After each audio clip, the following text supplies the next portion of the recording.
तो गाइस, तो कैसे हैं आप लोग। और दोस्तों, आज के वीडियो में मैं आपके लिए लेकर के आया हूँ अप्लाइड एनाटॉमी और फिजियोलॉजी के लिए वो सारे इंपॉर्टेंट क्वेश्चंस जो आपके सेमेस्टर एग्जाम्स के लिए बहुत ज़्यादा इंपॉर्टेंट है। देखिए दोस्तों, मैं आपको पहली बात बता दूँ, अगर कोई बिलो एवरेज बच्चा है तो उसके बैक लगने का सबसे पहला चांस एनाटॉमी और देन फिजियोलॉजी के अंदर बनता है। तो प्लीज़ गाइज, इस चीज़ को या इस सब्जेक्ट को आप थोड़ा ब्यूटीफुल तरीके से पढ़ना चालू कर दीजिएगा, क्योंकि इसके अंदर बैक लगने का चांसेस ज़्यादा रहते हैं। रीज़न ये रहता है कि हमें पता नहीं होता है एनाटॉमी और फिजियोलॉजी में लिखना क्या है। लिखने के साथ देखा जाए तो भाई अपने एमसीक्यू भी आने वाले हैं, अपने शॉर्ट आंसर्स भी आने वाले हैं और क्वाइज भी आने वाली है। तो मैं वो सारे एस्पेक्ट्स कवर करके मैंने एक ऐसा मेथड बनाया है आपके लिए, या फिर ऐसे क्वेश्चंस बनाए हैं जो आपके इस सेमेस्टर एग्ज़ाम में डेफिनेटली हेल्प करेंगे। तो प्लीज़, हो सकता है वीडियो थोड़ा बहुत लंबा बन जाए, तो इसको एंड तक देखिएगा और ये सारे क्वेश्चंस आपके बहुत काम आने वाले हैं, क्योंकि इसमें मैंने अपना सारा एक्सपीरियंस लगा दिया है। तो चलिए देखो, बात करें अगर यूनिट फर्स्ट की, तो जैसा हम देखें सेमेस्टर सिस्टम में एमसीक्यू और छोटे क्वेश्चंस आने के चांसेस हैं। तो एनाटॉमिकल टर्म्स यहाँ पे थोड़ी बहुत इंपॉर्टेंट बन जाती है। मैंने यहाँ पे कुछ टर्म्स लिखी है जो बस आपको एक एक लाइन के अंदर याद करनी है। प्रोक्सिमल डिस्टल्स की, एंटीरियर पोस्टीरियर की, सुपाइन प्रॉन की, पामर प्लांटर की और डोर्सल और वेंट्रल की। साथ ही साथ कुछ एनाटॉमिकल प्लेन है जो आपको याद करने की। एक्सियल का मतलब क्या होता है, ट्रांसवर्स का मतलब क्या होता है, सेजाइटल प्लेन क्या होता है, कोरोनल प्लेन क्या होता है, फ्रंटल और ऑब्लिक प्लेन क्या होता है। इन दोनों से भी ज़्यादा इंपॉर्टेंट कुछ चीज़ है, वो मैं आपको बताने वाला हूँ। वो है सर मोमेंट्स, बॉडी की मोमेंट्स किस, अबडक्ट मोमेंट्स किसे बोलते हैं, एडक्ट मोमेंट किसे बोलते हैं, फ्लेक्शन एक्सटेंशन किसे बोलते हैं, डोर्सिफ्लेक्शन और सर्कमफ्लेक्शन किसे बोलते हैं। गाइज, मैं श्योरिटी के साथ बोल सकता हूँ कि अगर इस बार पैटर्न में कुछ बदलाव आए हैं तो उस हिसाब से ये क्वेश्चंस पहले नहीं पूछे जाते थे इतने, लेकिन अब यहाँ से क्वेश्चंस, एक छोटा क्वेश्चन, एक नंबर का क्वेश्चन यहाँ से बनने का चांसेस है। तो प्लीज़ गाइज, इनको ध्यान से पढ़ लीजिएगा और मोमेंट्स को थोड़ा बहुत आप ध्यान से एक बार पढ़ लीजिएगा। गूगल पे सर्च करोगे आप, इनके वर्ड्स आपको मिल जाएंगे और काम हो जाएगा। साथ ही साथ अगर हम प्रीवियस ईयर्स के पेपर का एनालिसिस करके देखें तो यहाँ पे हाइलिन कार्टिलेज और इलास्टिक कार्टिलेज नाम का एक टॉपिक है जो पहले पूछा जाता था। गाइज, यहाँ पे एक नया एक टॉपिक ऐड हुआ है जो 12th में भी हम पढ़ते थे, मसल्स स्केलेटल, स्मूथ और कार्डियक मसल्स, तीनों के काम, तीनों के डायग्राम और फंक्शंस क्या क्या है, ये आपको याद करना है। अगर आप फिजियोलॉजी की बात करें तो आप शॉर्ट में सेल साइकिल पढ़ सकते हो जो आपने 12th में पढ़ा हुआ है। टिश्यू रिपेयर या वुंड हीलिंग आप टॉपिक पढ़ सकते हो। मैं वुंड हीलिंग इसलिए बोल रहा हूँ क्योंकि ये चारों साल के अंदर बहुत, हर ईयर में एक ट्रेंडिंग टॉपिक रहता है वुंड हीलिंग। तो आपके कभी ना कभी ये काम जरूर आ जाएगा। तो अगर आपके पास समय रहता है तो आप टिश्यू रिपेयर या वुंड हीलिंग का टॉपिक जरूर पढ़ लीजिएगा। तो गाइज देखिए, ये पहली यूनिट से ऐसे क्वेश्चंस थे, मैं ये सारे यूनिट वाइज क्वेश्चंस ले रहा हूँ, है ना। एनाटॉमी और फिजियोलॉजी में आपको दोनों के क्वेश्चंस बताने वाला हूँ। तो पहली यूनिट से आप कुछ ये टर्म्स है उनको आप पढ़ लीजिएगा। अब हम चलते हैं एक्चुअल्स, जहाँ से अपने सिस्टम स्टार्ट होने वाले हैं, ठीक है, जहाँ से अपने सिस्टम स्टार्ट होने वाले हैं। तो देखिए गाइज, आपको ना रेस्पिरेटरी सिस्टम्स के अंदर, अगर एनाटॉमी के अंदर आपको मसल्स ऑफ रेस्पिरेशन के बारे में पढ़ना है, जैसे कि डायफ्राम, EICM, IICM, है ना, देन आपको डायग्राम एक बार रिव्यू कर लेना है रेस्पिरेटरी सिस्टम का जो आपने 12th में पढ़ा होगा। लंग्स और एल्वेलाई, आप गाइज थोड़ा एडवांस बनिए, एल्वेलाई की सेल्स के बारे में, न्यूमोसाइट फर्स्ट और सेकंड के बारे में भी थोड़ा पढ़ लीजिए। हो सकता है कि आप जब लंग का डायग्राम बनाओ या एल्वेलाई का डायग्राम बनाओ तो वहाँ पे एक बेटर प्रेजेंटेशन आप जब इन सेल्स का दिख करके आओगे तो आपके नंबर थोड़े लोगों से वेरी करेंगे। फिजियोलॉजी की बात करें तो फिजियोलॉजी ऑफ रेस्पिरेशन यहाँ पे सबसे इंपॉर्टेंट क्वेश्चन है। एक MCQ या फिर बोला जाए short answer regulation of respiration पे बन सकता है। साथ ही साथ मैंने आपके फर्स्ट ईयर्स के हिसाब से कुछ टर्म्स डाली है, इन टर्म्स को आप याद कर लीजिएगा, गूगल पे डायरेक्ट सर्च करके आपको मिल जाएगी। जैसे ऑर्थोपनिया क्या होता है, हाइपोक्सिया क्या होता है, साइनोसिस क्या होता है, डिप्निया क्या होता है और कुसुमल ब्रीथिंग का मतलब क्या होता है। हो सकता है कि अपने MCQs में ऐसा कोई क्वेश्चन आपको पूछ ले। तो गाइज प्लीज़ इस चीज़ को आप अच्छे से पढ़ लीजिएगा। मैं जो भी लिख रहा हूँ एकदम अच्छी चीज़ें लिख रहा हूँ, मैं आपके लिए क्रीमी चीज़ें लिख रहा हूँ, तो इसको आप अच्छे से पढ़ ही लेना। आगे अपना आता है भाई डाइजेस्टिव सिस्टम, जो थर्ड यूनिट है। डाइजेस्टिव सिस्टम में अगर आप देखें सर तो यहाँ पे लीवर सबसे इंपॉर्टेंट है अगर एनाटॉमी की बात करें तो, देन पेनक्रियाज, और आप स्टोमक के बारे में थोड़ा बहुत एक इसके स्ट्रक्चर रिव्यू कर सकते हो। देखिए, कभी भी एनाटॉमी में कई लोग पूछते हैं लिखना क्या होता है। देखिए, एनाटॉमी में एक डायग्राम बनाना होता है प्रॉपर नेमिंग के साथ, उसकी ब्लड सप्लाई लिखनी पड़ती है और उसके अंदर, उस ऑर्गन के अंदर कौन कौन सी सेल्स प्रेजेंट होती है वो लिखनी होती है, कौन सी ट्यूब्स होती है वो लिखनी होती है। नर्व सप्लाई भी आप लिख सकते हो और उसके एसोसिएटेड ऑर्गन भी आप लिख सकते हो, लेकिन ये तीन चीज़ें बहुत इंपॉर्टेंट करती है, ठीक है। वो आपके नंबरिंग के हिसाब से फिर डिसाइड करता है एग्जामिनर की कितने देने हैं। अच्छा, आगे अगर हम देखें फिजियोलॉजी में, डाइजेस्टिव सिस्टम के फिजियोलॉजी वाले पार्ट में, तो स्टमक में डाइजेशन कैसे होता है, जो प्रोटीन वाला डाइजेशन का हिस्सा है वो पूछा जाता है एग्जाम में। ये स्मॉल इंटेस्टाइन या ड्यूडेनम में, दोनों में से एक का आपके देखने को मिल जाएगा। या फिर एक छोटा सा सवाल आता है कि लीवर के क्या क्या फंक्शन होते हैं, तो 3-4 फंक्शन वहाँ पे आपको लिखने होते हैं डिस्क्राइब करके। तो गाइज इस क्वेश्चंस को, इन 3 क्वेश्चंस को फिजियोलॉजी के हिसाब से अच्छे से प्रिपेयर कर लीजिएगा, ये आपके एग्जाम के लिए बहुत गोल्डन क्वेश्चंस हैं।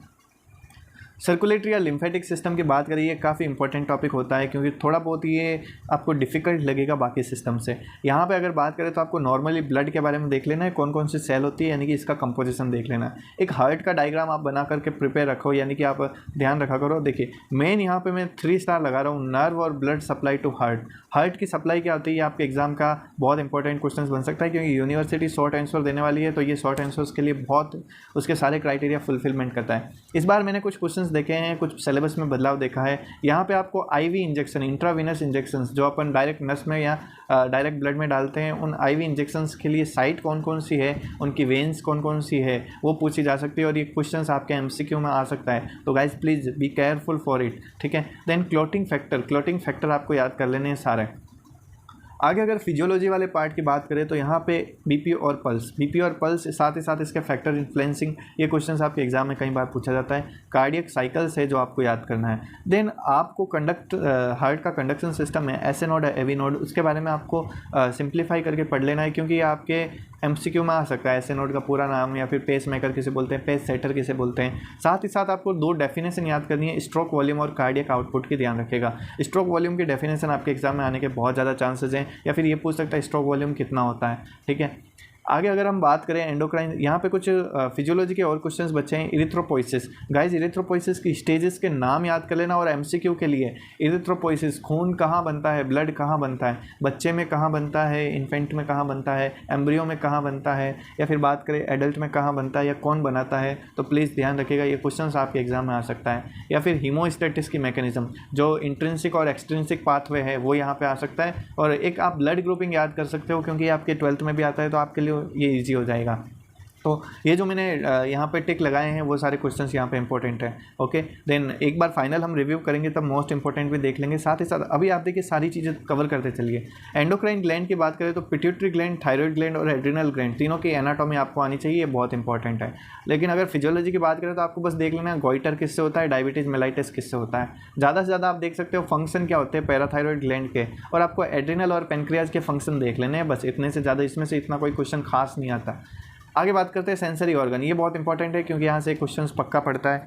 देखिए आपको ना स्किन्स की लेयर्स याद कर लेनी है कि कौन कौन सी, स्ट्रेटम से जो 4 लेयर्स होती है वो याद कर लेनी है। देन आपको आई या ईयर, इन दोनों में से एक क्वेश्चन से हर बार मिलता है और इस बार भी आएगा आई या ईयर का एक क्वेश्चन, हो सकता है एमसीक्यू का फॉर्म में आ जाए। और आपको याद कर लेने फॉलिकल्स और टंग, ये ज़्यादा कुछ इंपॉर्टेंट नहीं है लेकिन मैंने यहाँ पे लिख दिया क्योंकि प्रीवियस बहुत पुराने एग्जामों में ये पूछा जाता था, या फिर बात करें तो ये कहीं ना कहीं एक इम्पोर्टेंस वेरी करता था। तो आई और ईयर आपको यहाँ पे पढ़ना है। फिजियोलॉजी के लिए आपको मायोपिया देख लेना है, हाइपरमेट्रोपिया देख लेना है, कैटरेक्ट देख लेना है ना। इन तीनों की डेफिनेशन और किससे करेक्ट करते हैं, क्योंकि एग्जाम में क्या एमसीक्यू आ सकता है, मायोपिया करेक्ट करने के लिए कैसा लेंस यूज़ करते हैं, है ना, हाइपरमेट्रोपिया के लिए कौन सा लेंस यूज़ करते हैं, और विजन या हियरिंग की प्रोसेस कैसी होती है या फिर कौन इन्वॉल्व करता है ना। जैसे विजन के अंदर कौन सी फर्स्ट सेल्स होती है जहाँ से एक्शन पोटेंशियल जनरेट होता है, या फिर हियरिंग की प्रोसेस के अंदर कौन सा ऑर्गन है जो काम आता है, कोक्लिया काम आता है या फिर सेमिल्यूनर वाल्व काम आता है, वो सब आपको देख लेना है। आगे बात करते हैं मस्कुलो स्केलेटल सिस्टम, ये भी बहुत इंपॉर्टेंट है। देखिए यहाँ पे मैं 3-4 क्वेश्चंस लिखूंगा वही आएंगे। बोन, फीमर और ह्यूमरस बोन, यहाँ पे फीमर था, फीमर और ह्यूमरस बोन में से दोनों की एक की एनाटॉमी आपको एग्जाम में पूछी जा सकती है, ठीक है। यहाँ पे गाइस एक जॉइंट, साइनोवियल जॉइंट का अलग से सवाल आता है और ये आपको याद कर लेना है। एक मसल्स इन्वॉल्विंग कि अपन जब भी कोई नर्सिंग प्रोसीजर करते हैं तो उसमें कौन कौन से, जैसे अपन बात करते हैं IM इंजेक्शन लगाते हैं तो कौन सी मसल्स काम आती है, तो ये जनरल क्वेश्चन हैं जो आपको MCQ में पूछ सकते हैं। और बाकी ये 2 शॉर्ट आंसर्स में आपके आ सकते हैं एनाटॉमी की तरफ से। और फिजियोलॉजी में बस आपको एक बोन हीलिंग याद करना है, उससे ज़्यादा कुछ याद नहीं करना है। बस गाइस एक मैं यहाँ पे एडवांस टॉपिक नर्वस सिस्टम का लिख रहा हूँ, आगे मैं नर्वस सिस्टम बताऊँगा, CSF फॉर्मेशन, इसका कंपोजिशन और सर्कुलेशन। गाइस मैं आपको डेफिनेटली बोल रहा हूँ कि MCQ हो चाहे शॉर्ट आंसर हो, CSF में से एक सवाल पक्का आएगा। CSF कहाँ बनता है, कहाँ एब्जॉर्ब होता है, और पूछा जाए इसका पाथवे क्या होता है, CSF की फुल फॉर्म क्या होती है, CSF का कंपोजिशन क्या होता है। तो प्लीज़ गाइस ध्यान रखिएगा, ये क्वेश्चंस आपके MCQ या फिर शॉर्ट आंसर में पक्का मिलेगा। आगे बात करते हैं रीनल सिस्टम की। रीनल सिस्टम में आपको किडनी पढ़ लेना है, किडनी की स्ट्रक्चर देख लेनी है, इसकी ब्लड सप्लाई वगैरह, और नेफ्रॉन के बारे में थोड़ा देख सकते हो आप। अगर बात करें फिजियोलॉजी, तो फिजियोलॉजी वाला पोर्शन इसका इंपॉर्टेंट है, जहाँ पे GFR के बारे में पूछेगा और यूरिन फॉर्मेशन की मैकेनिज्म क्या होती है वो पूछेगा, है ना। और यूरिन फॉर्मेशन या मैक्चुरेशन का पाथवे भी याद कर सकते हो कि कैसे कैसे यूरिन फ्लो करता है। ओके। देन रेस्पिरेटरी सिस्टम की बात करते हैं। यहाँ पे गाइस ओवेरी मेल और फीमेल रिप्रोडक्टिव सिस्टम जो आप 12th में पढ़ के आते हो, स्पर्मेटोजेनेसिस, oogenesis, एक यहाँ पे ब्रेस्ट का आपको ध्यान रखना है, इसकी एनाटॉमी आपको पूछ सकते हैं, ओवेरी की एनाटॉमी पूछ सकते हैं। एक मेंस्ट्रुअल साइकिल टॉपिक है जो आप एडवांस याद कर सकते हो, पूछा जा सकता है।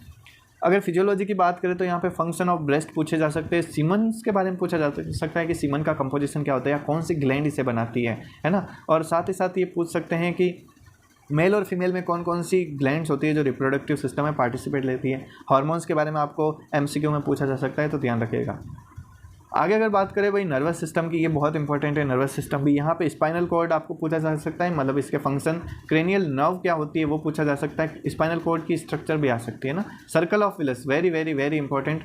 सर्कल ऑफ विलस क्या करता है, ब्रेन को ब्लड सप्लाई देता है। तो गाइज ये बहुत बहुत बहुत इंपॉर्टेंट क्वेश्चन है आपके लिए, सर्कल ऑफ विलस छोड़ना मत, एग्जाम में आएगा।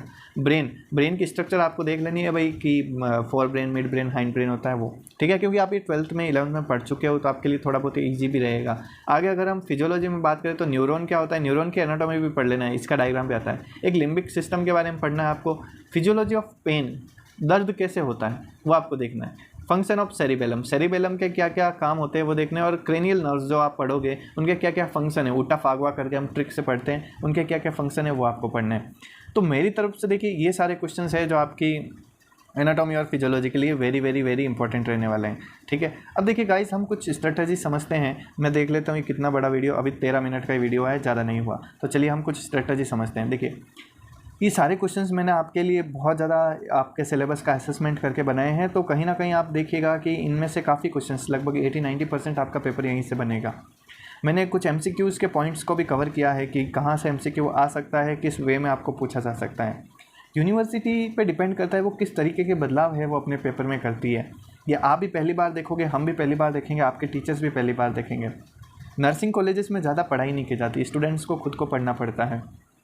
तो गाइस इसलिए आपको थोड़ी बहुत मेहनत यहाँ पे करनी पड़ेगी। और प्लीज़ ध्यान रखिएगा, एनाटॉमी और फिजियोलॉजी ऐसा सब्जेक्ट है जहाँ पे टाइम मैनेजमेंट सबसे ज़्यादा इंपॉर्टेंट है।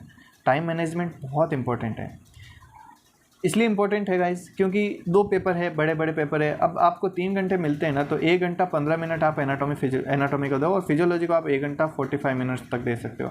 फिजियोलॉजी में क्या है कि कई चीज़ें ज़्यादा लिखनी पड़ती है, एनाटॉमी में स्ट्रेट फॉरवर्ड चीज़ें आती हैं। एनाटॉमी में प्लीज़ फंक्शंस वाली चीज़ें मत लिखना, वहाँ पे नहीं पूछी जाती है, ना ही वो आएगी, और आप लिखोगे तो फिर वो नंबर काटेगा, ठीक है। तो इस टाइप से गाइज आपको ध्यान रखना है। बाकी और आपकी कोई क्वेरी होती है तो आप टेलीग्राम पे अपना ग्रुप है उससे ज्वाइन कर लीजिए, ठीक है। और कोई क्वेरी है तो आप कमेंट्स में आप बता दीजिए। और ये सारे हैं जो आपके क्वेश्चंस एग्जाम के लिए। तो thank you so much for watching this video.